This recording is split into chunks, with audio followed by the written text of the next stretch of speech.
Você provavelmente já estudou sobre a história do nosso país. Ou se você ainda é estudante, deve se lembrar quais foram os principais acontecimentos deste descobrimento.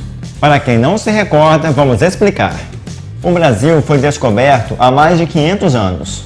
E durante este período, até os tempos atuais, já teve fases marcantes que colaboraram para o desenvolvimento político, cultural e social.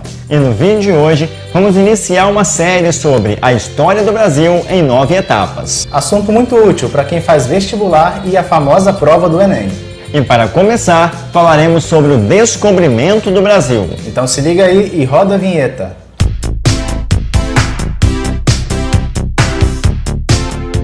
Olá, eu sou Ismael Lopes. Olá, eu sou Tássio Lá e este é o canal Cultura Dinâmica. E para começar, clique no botão vermelho inscrever-se aqui embaixo para irmos direto ao assunto.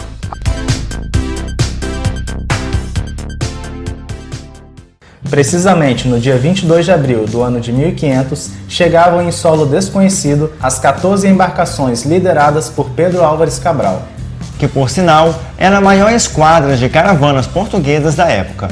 Eles viajavam pela rota recém-inaugurada por Vasco da Gama, em direção às Índias, contornando a África. Existem fontes onde relatam-se que Cabral havia se arriscado a navegar por um novo rumo desconhecido e fora do trajeto pré-estabelecido. Porém, pensando mais a fundo, com base no Tratado de Tordesilhas, o então descobridor do Brasil desembarcou na atual cidade de Porto Seguro e vinha com a intenção de tomar posse das terras divididas de acordo com este tratado. Eles chegaram na semana da Páscoa, num local que parecia ser uma ilha, porém com um grande monte, que levou o nome de Monte Pascoal devido à data comemorativa que eles celebravam. Ao desembarcarem, o comandante Pedro Álvares Cabral enviou informantes de volta a Portugal para informar da descoberta. Começaram então a descobrir sobre os povos que aqui habitavam, até futuramente dominar o território. A relação dos índios ao receberem os portugueses foi de forma pacífica, porque os chamados Tupi, índios do litoral, acreditavam que os seus deuses viriam pelas águas e que os portugueses eram os representantes dessa tal divindade. Os portugueses, todavia, tinham por interesse o domínio de riquezas e de recursos naturais, e com a vinda da igreja, ensinavam os povos através da catequização e tradições.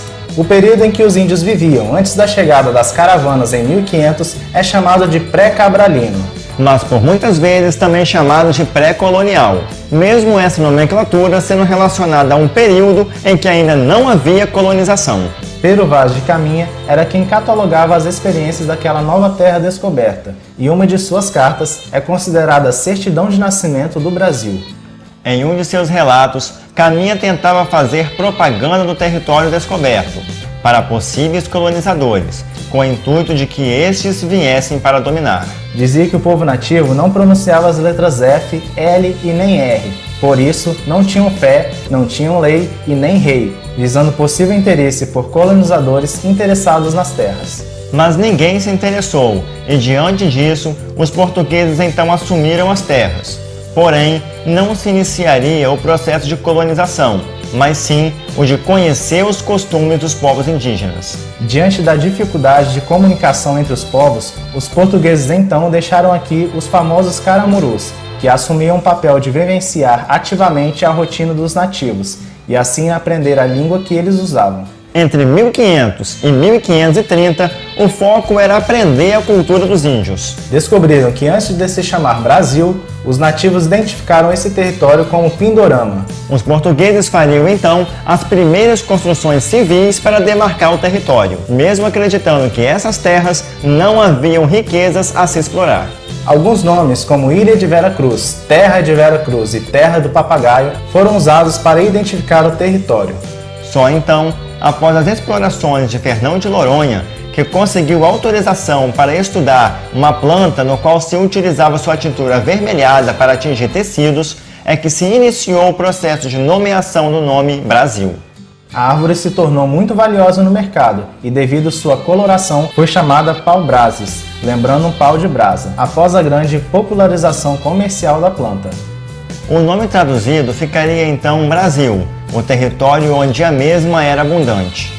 Até 1526, os caramurus que aqui estavam eram responsáveis por trazer a comercialização do pau-brasil para as caravanas que passavam pelo território, controlando o acesso dos mesmos para não haver contato com os povos indígenas e evitar a mistura de raças.